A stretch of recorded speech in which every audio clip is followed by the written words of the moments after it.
Assalamualaikum warahmatullahi wabarakatuh. Sahabat Andi Gajong, di kelas pembelajaran pada malam hari ini kita ketemu.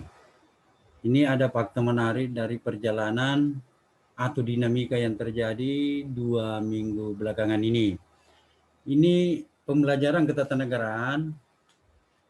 Bagi pemerhati ketatanegaraan ini menarik untuk dikaji.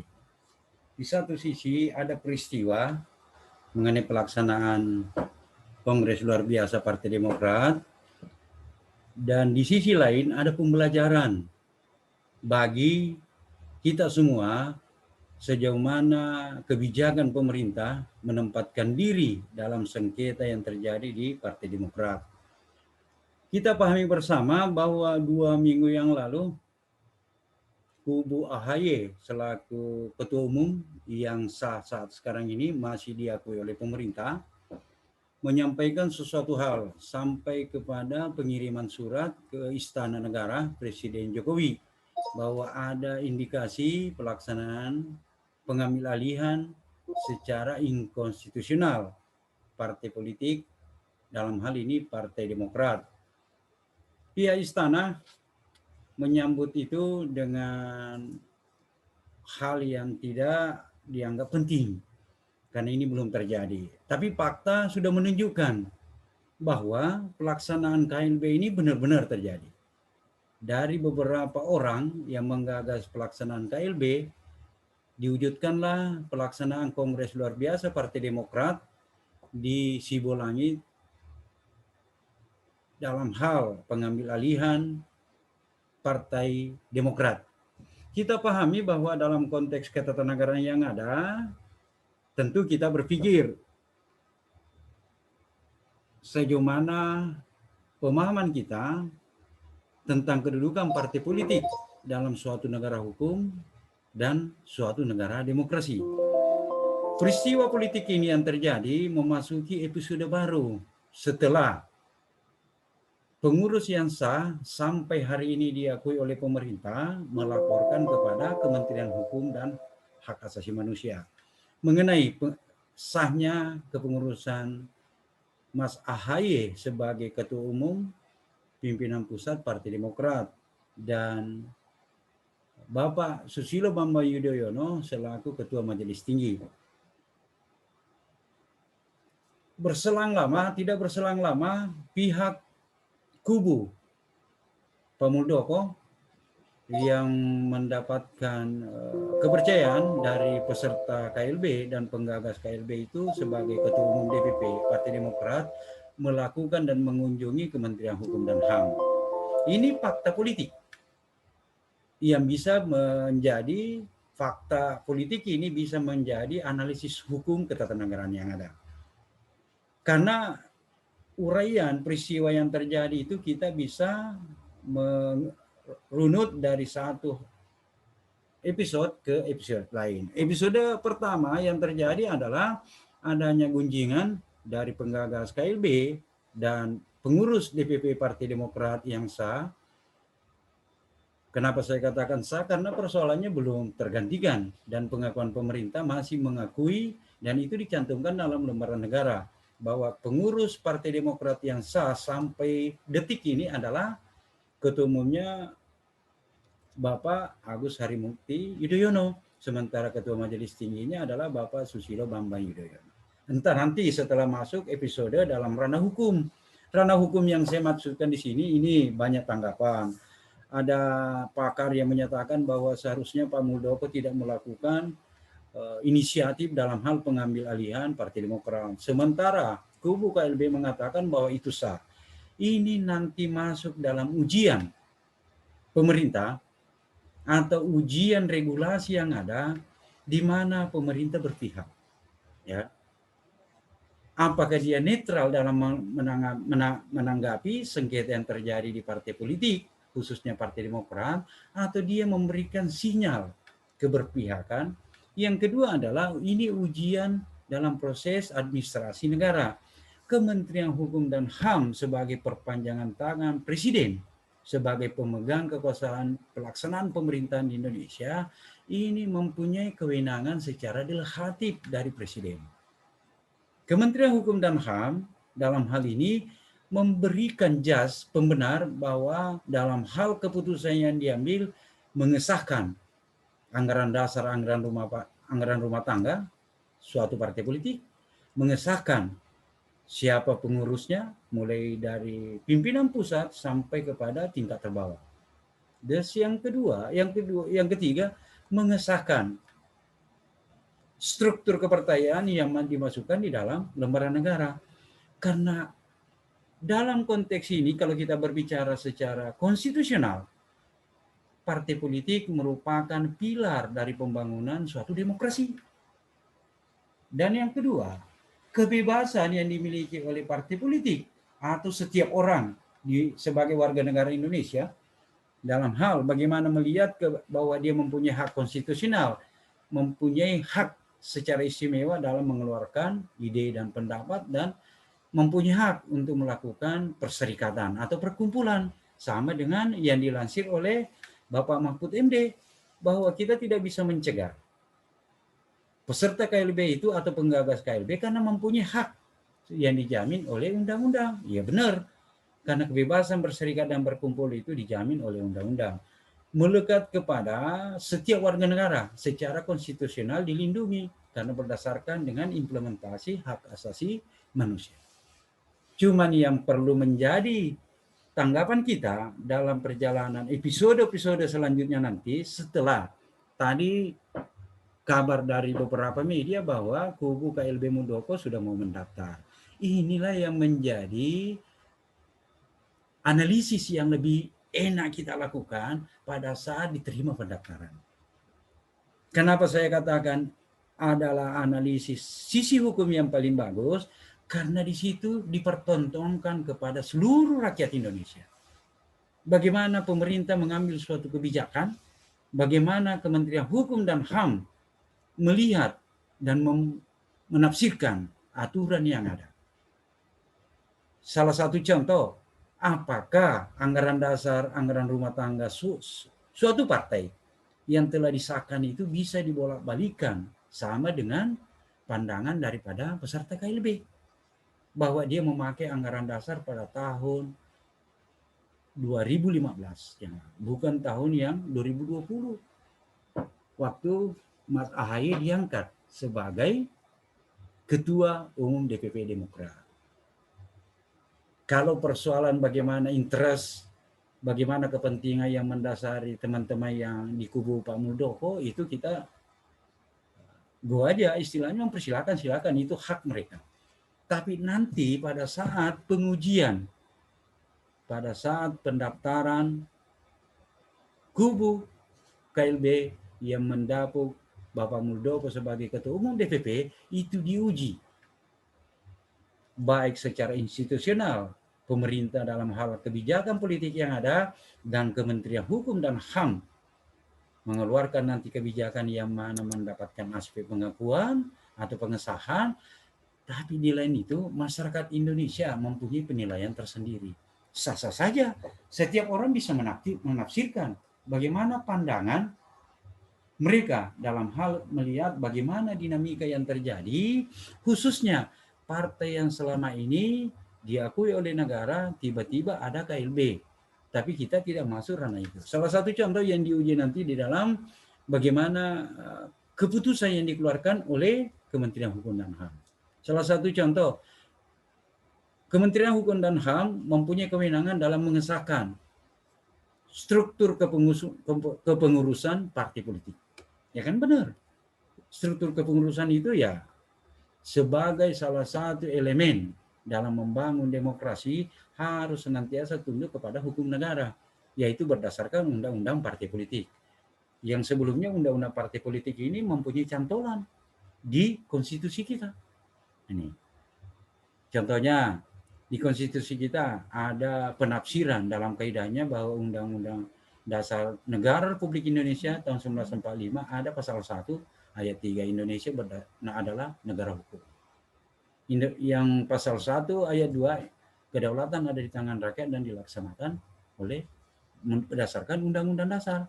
Itulah yang memberikan hak kepada setiap orang bahwa hak konstitusional sebagai rakyat yang berdaulat mempunyai kebebasan mengeluarkan ide dan pendapat dan kebebasan dalam melakukan perserikatan. Itu yang pertama nanti akan diuji oleh Bapak Kementerian itu di Kementerian Hukum dan HAM sebagai kewenangan yang melekat di institusinya. Pengesahan, kepengurusan. Terus yang kedua yang diuji adalah apakah proses pelaksanaan kegiatan ini sesuai dengan mekanisme anggaran dasar, anggaran rumah tangga partai. Ini yang menjadi persoalan. Karena satu sisi, kubu yang melaksanakan KIB melakukan kongres luar biasa itu dalam proses pemilihan siapa pimpinan di Partai Demokrat itu mempergunakan anggaran dasar, anggaran rumah tangga yang lalu. Sementara kubu AHY dalam konteks ini senantiasa masih mendapatkan pengesahan. Belum pernah dibatalkan bahwa struktur kepengurusan AHY itu sudah demisioner. Yang mendemisionerkan adalah kubu KLB. Itu struktur kepengurusan nanti berdasarkan anggaran dasar, anggaran rumah tangga. Sahabat Andi Gajong di kelas pembelajaran yang saya hormati, masuklah nanti pada episode selanjutnya. Bagaimana melihat anasir penafsiran kita atau anasir masyarakat secara umum yang mengacu kepada kebijakan pemerintah dalam hal ini memberikan legalisasi. Label legalisasi itu hak bagi pemerintah. Karena dia berdasarkan dalam hal ini melaksanakan kegiatan untuk menciptakan suatu aturan main. Yang paling berbahaya temanku, kita analogkan. Kalau umpamanya suatu permainan sepak bola, tiba-tiba, ini tidak bisa dinafikan, tiba-tiba juri atau yang memimpin pertandingan itu menjadi player, pemain. Bagaimana kira-kira? Ini tidak bisa dinafikan pada saat tertentu. Ini sudah kasat mata. Banyak traumatik istilahnya, banyak traumatik dalam perjalanan perpolitikan di Indonesia. Terkadang di luar akal sehat kita memahami kenapa bisa yang diakui ini, kenapa bukan ini. Karena ini kan banyak pertimbangan yang dilakukan oleh pemerintah. Di samping aturan atau regulasi yang telah ditetapkan dan dijalankan oleh pemerintah, ada pertimbangan-pertimbangan lain berdasarkan kepentingan politik. Apapun kejadiannya, tentu sahabatku, ini yang menarik, apapun kejadiannya, harus kita melihat bahwa pemerintah itu senantiasa harus netral, berdiri di tengah-tengah kalau ada sengketa, baik perorangan maupun kelompok, sama dengan Demokrat, Partai Demokrat. Yang menjadi titik penafsiran kedua pada saat anggaran dasar itu dan anggaran rumah tangga Partai Demokrat diuji. Apakah Kementerian Hukum dan HAM membenarkan bahwa pelaksanaan KLB itu memakai anggaran dasar lama? Sementara ada yang terbaru meminggirkan anggaran dasar lama itu dalam hal sudah mendapatkan pengesahan di dalam lembaran negara, anggaran dasar. Karena pengesahan dari Kementerian Hukum dan HAM itu include di dalamnya adalah nama partai politik berdasarkan dengan anggaran dasar, anggaran rumah tangga, dan struktur kepengurusan. Itu satu elemen yang langsung mendapatkan label pengesahan. Ini.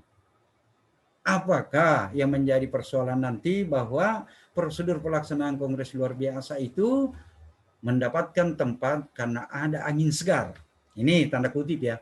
Ada angin segar yang diberikan oleh pemangku jabatan. Atau memang ini akumulasi daripada kekecewaan para kader. Ini dua hal yang menarik. Ada angin segar yang diberikan oleh penguasa yang sekarang mempunyai kekuasaan di dalam pemerintahan ini. Atau dari berbagai akumulasi yang ada muncullah keinginan bahwa KLB ini harus dilakukan, tidak bisa dibiarkan karena partai ini merupakan salah satu pilar negara kesatuan Republik Indonesia dan dibuktikan ada sekitar 8% ya, 54 anggota DPR dari fraksi Demokrat. Kalau kita pikir akumulasi jumlah anggota itu besar dan bisa menjadi salah satu elemen dalam hal mempengaruhi kebijakan dalam negara. Ini Oke, aspek ketiga yang diuji nanti atau diberikan oleh Kementerian Hukum adalah syarat sahnya pelaksanaan KLB.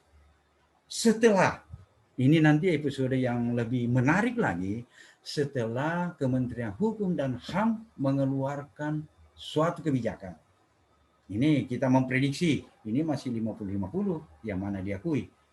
Ya kan? Sepanjang Kementerian Hukum dan HAM melakukan analisis berdasarkan penafsiran regulasi yang ada harus berada di tengah-tengah. Saya sepakat dengan Pak Menteri waktu hearing dengan DPR bahwa Kementerian Hukum dan HAM dalam konteks ini senantiasa bersandar pada konstitusi, senantiasa bersandar kepada undang-undang partai politik, sementara bersandar kepada regulasi pengesahan suatu partai politik. Itu warning bagi kita bahwa Menteri Hukum dan HAM ini punya kebijakan yang betul-betul bersandar kepada aturan yang berlaku. Tidak bersandar pada kepentingan yang berada di balik kepentingan elitis politik. Ini yang menjadi menarik bagi kita, sahabat Andi Gajong, atau yang selalu sebut sahabat Andiga. Dalam kelas pembelajaran ini kita senantiasa harus menyumbangkan ide dan pikiran. Kan ini perjalanan ketatanegaraan tidak bisa dihilangkan. Kenapa saya katakan perjalanan ketatanegaraan? Karena ini merupakan ujian bagi demokrasi kita. Dalam hal bahwa partai politik itu menjadi elemen untuk menciptakan bangunan negara yang demokratis. Dan itu merupakan perintah dan amanat semenjak Indonesia merdeka sampai pada saat pelaksanaan amandemen. Dan disitulah di amandemen segala tatanan bernegara supaya sesuai dan arahnya apa yang dicita-citakan oleh para pendiri negara. Ini teman-temanku yang saya hormati atau sahabat-sahabatku yang saya hormati, dan begitu juga untuk mahasiswaku, kritis kita mencoba bagaimana menganalisis suatu kejadian berdasarkan dengan naluri keilmuan kita, dihubungkan dengan bagaimana kita memperhatikan dinamika yang terjadi dalam konteks berbangsa dan bernegara sesuai dengan tatanan hukum, sesuai dengan tatanan demokrasi. Ini nanti ada 3 hal yang akan kita analisis lebih jauh untuk pertemuan selanjutnya, karena ini akan memberikan suatu persepsi yang berbeda di tengah masyarakat. Pelaksanaan dulu waktu masih ada isu yang berkembang bahwa akan ada pelaksanaan KLB, dijawablah akan tidak ada pelaksanaan KLB. Ternyata faktanya terjadi pelaksanaan KLB, tapi ada sesuatu yang menarik, sahabatku. Dalam pelaksanaan KLB itu kan mengumpulkan banyak orang. Itu jarang saya dengar pendapat mengumpulkan banyak orang ini. Kita masih dalam batasan, kita senantiasa mengedepankan protokol kesehatan. Yang menjadi pertanyaan, beberapa wilayah, beberapa daerah, perkawinan saja yang dihadiri oleh sekitar 50 orang dibubarkan oleh Satgas Covid. Sementara pelaksanaan KLB senantiasa menjunjung tinggi persamaan yang ada. Kenapa bisa terlaksana? Ini menarik ini. Ini lupa dari teman-teman, para analisis yang ada. Kenapa tidak dipersamakan bahwa yang menjadi persoalan mendasar sebenarnya adalah protokol kesehatan yang masih berjalan sampai sekarang ini sebagai salah satu pencegahan menyebarnya penyakit atau wabah corona. Tapi ini tidak pernah disentuh. Coba kita lihat dalam shootingan-shootingan itu banyaknya orang berkumpul dalam melaksanakan KLB. Tetapi apakah tidak ada indikasi pelanggaran protokol kesehatan? Atau memang sudah beradaptasi, Satgas yang ada di sana beradaptasi dan melakukan pembiaran pelaksanaan KLB, walaupun sebenarnya kalau pemikiran awam kita atau masyarakat kita, kenapa perkawinannya hanya mengumpulkan 20-30 orang dilarang, sementara mengumpulkan dalam konteks ini banyak orang, ratusan lebih atau 200 atau 200-an lebih atau 300, ini pembiaran, ini dilakukan dan tidak ditegur oleh Satgas, ataupun mungkin dalam hal ini ada peringatan dari Satgas baik nasional maupun daerah memberikan ultimatum jangan terlalu banyak berkumpul karena Ini merupakan salah satu wadah yang bisa menyamaikan tersebarnya wabah yang lebih besar. Ini teman-temanku yang saya hormati. Oke, jadi kesimpulan kita bahwa dalam hal ini kita menunggu keputusan atau kebijakan yang dilakukan atau yang dikeluarkan atau yang diberikan oleh Kementerian Hukum dan HAM setelah Mas AHY melaporkan mengenai keberadaan kepengurusannya, disusul oleh kubu Pak Muldoko sebagai penggagas dalam hal ini Kongres luar biasa yang memberikan pemahaman kita ada transisi kekuasaan atau transisi kepemimpinan atau transisi kepengurusan yang menurut KLB, kubu KLB itu sesuai dengan aturan yang berlaku. Sementara menurut AHY itu KLB abal-abal. Inilah tanda kutip ya. Harus kita pahami dan menunggu apa yang akan diambil oleh pemerintah.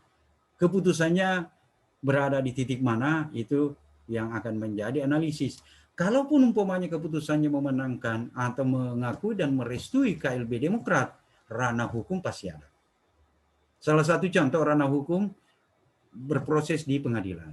Ada syarat yang tidak dipenuhi, yaitu syarat peserta. Peserta yang hadir, apakah dia pemegang suara atau tidak? Atau dia pengurus atau pimpinan di daerah provinsi, kabupaten, dan kota, tentunya kan harus mendapatkan rekomendasi, harus mendapatkan mandat. Kalau tidak, pemahaman kita dalam organisasi yang biasa-biasa aja itu pasti melanggar. Ada pemalsuan kehadiran mereka. Ini yang harus, jadi kita menunggu teman-temanku, kalau dalam 1-2 hari ini Pak Menteri, Kementerian Hukum dan HAM mengeluarkan kebijakan atau keputusan, kalau kita mengikuti tadi waktu ada lansiran bahwa Pak Menteri itu senantiasa mengacu kepada bagaimana kaidah dan norma konstitusi, kaidah dan norma undang-undang partai politik, serta bagaimana kebijakan tersendiri yang dikeluarkan untuk memutuskan bahwa partai politik ini dianggap sah dalam berkiprah di negara Kesatuan Republik Indonesia. Itu untuk sementara temanku, dan saya yakin teman-teman silakan berkomentar, silakan merespon, dan silakan memberikan saran dalam sesi ini supaya itu kita bisa bahas selanjutnya. Terima kasih untuk sahabatku pemerhati hukum ketatanegaraan yang ada. Terima kasih untuk anak-anakku mahasiswa Fakultas Hukum. Marilah kita mencoba menganalisa sesuatu, tapi jangan masuk kepada ranah memutuskan bahwa kita benar, pendapat ini benar, pendapat ini salah. Silakanlah mengambil keputusan dan kesimpulan sendiri. Karena untuk mengambil keputusan bahwa yang salah ini, yang benar ini, itu ranahnya peradilan. Sementara yang dianggap sah nanti dalam KLB itu ranahnya memang Kementerian Hukum dan HAM berdasarkan analisis dengan regulasi yang berlaku positif. Ini menarik pada saat itu. Kalau sudah ada keputusan yang dikeluarkan oleh Kementerian Hukum dan HAM, di situ serta-merta kita bisa memahami pemerintah berada di pihak mana sih? Atau pemerintah cenderung kemana sih? Ini yang menjadi, karena di depan ada kontestasi pemilihan presiden yang menjadi hal yang menarik bagi seluruh rakyat Indonesia, seluruh elemen bangsa, partai politik, maupun seluruh pimpinan-pemimpin yang ada di elit-elit politik untuk memperebutkan pasca Pak Jokowi itu siapa. Tentunya ini menarik karena momen partai politik itu mendapatkan tempat dalam pertarungan bebas, karena Pak Jokowi sesuai konstitusi yang ada sekarang itu sudah 2 periode, tidak mungkin masuk ke periode ketiga, kecuali tatanan bernegara ini berubah, diberi kesempatan bahwa kemungkinan dalam hal ini tidak dibatasi, hanya 2 periode dimungkinkan. Tapi ya itu nanti kita bicarakan lebih jauh. Ini untuk teman-temanku yang saya hormati, ini kajian dari Ruang Pembelajaran Andi Gajong Channel, supaya sahabat-sahabatku bisa memberikan argumen nanti dalam hal bagaimana kita melihat perkembangan dinamika ketatanegaraan yang ada. Dalam hal ini spesifik, bagaimana demokrasi berjalan, bagaimana pembinaan partai politik yang ada sebagai suatu elemen dalam membangun demokrasi. Demokrasi inilah dalam hal menopang bagaimana berdirinya suatu negara yang taat pada hukum dengan senantiasa menjunjung bagaimana aspirasi masyarakat berdasarkan kedaulatan rakyat.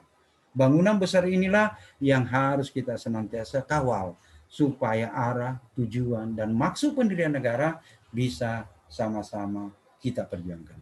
Terima kasih sahabatku, terima kasih untuk Anandaku mahasiswa. Insya Allah kita akan ketemu, tapi sebelum kita berpisah, jangan lupa channel ini membutuhkan dukungan dan uluran support dari sahabat dan Anandaku semua. Kalau Anandaku dan sahabatku belum share, silakan like dan share. Ya, ujung-ujungnya subscribe lah supaya ini bisa berjalan dengan bagus, kan ini kelas pembelajaran bagi kita. Terima kasih.